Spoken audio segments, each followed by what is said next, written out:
Tomorrow it'll be 7 months since the country went into lockdown. Today we got a bleak assessment of what lies ahead. Fun seems a long way off. Families have been told they might not be able to meet over the festive period and to prepare for the possibility of a digital Christmas. More than 1,700 new cases of coronavirus have been recorded over the past 24 hours, and there's real concern about rising infections in Lanarkshire, where the number of people in hospital is now higher than it was at the peak of the epidemic back in spring. Meanwhile, the hospitality sector has started a legal challenge against government plans to keep pubs and restaurants closed in some parts of the country. This lunchtime, the Chancellor, Rishi Sunak, announced more financial support for workers and business.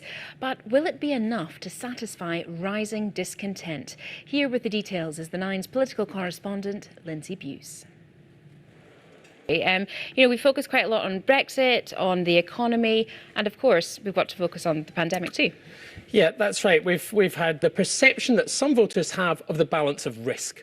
2014, a lot of the talk was about the risks of independence. I think these days you hear more discussion about the pandemic, changing the way we behave, but also, perhaps, the way we think.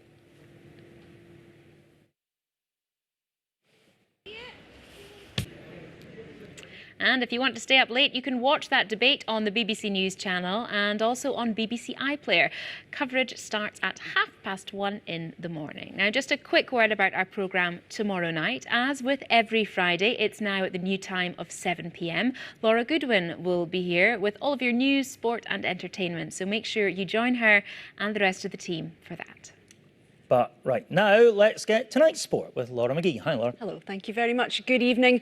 We'll terrific. And just to keep you updated, it's now 3-1 to AC Milan against Celtic. I tell you what, Kamara Roof got the football equivalent of a hole in one today. How good was that? Unbelievable. It was excellent. Remember David Beckham scored a goal like that against Wimbledon, I think it was, wasn't it? Years ago, and he was a very, very young man. It's not when you see him go in. Quite something. Well, it was good. Yeah. Great. All right, listen, thank you very much indeed, Laura. We'll see you soon. Now then, his name might not be immediately familiar to you, but a bit his work is. Ray Harryhausen broke the mould when it came to special effects animation in the movies, bringing monsters to National Gallery of Modern Art. The man, considered a genius by many of the movie industry's biggest names, had connections with Scotland throughout his life.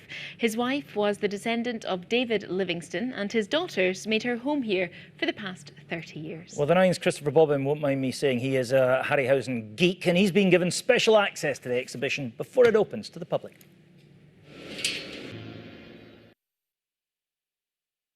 Christopher Bobbin enjoyed making that film. An homage, wasn't it? Yeah, no, great stuff, interesting It's stuff. really interesting. I just can't believe all that work, a whole day's work, and you get 2 seconds of film. I mean, he must have had the patience. I know that feeling.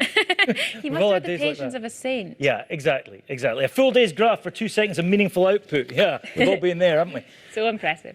Now, a once lone rowan tree surrounded by new native woodland near Moffat has been named Scotland's Tree of the Year. Yep, the tree. Fabulous. Now it's time to get the Thursday night weather. Here's Causer. I'm feeling quite cool. That's your forecast. Eesh. Right, now, just time for one last story. When one country wants to make peace with another, you'll probably remember the old thinking is you extend an olive branch. Well, not Mongolia. Hit by the virus. If I was a sheep and I was being fattened, I would be gravely suspicious as to what was coming next. Extremely concerned. Aren't they? Hey, a nice gift all the same. Yeah. Well, that is all from Martin and me for tonight. A reminder, Laura Goodwin will be here with all your news, sport and entertainment at the new earlier time of 7 p.m. tomorrow.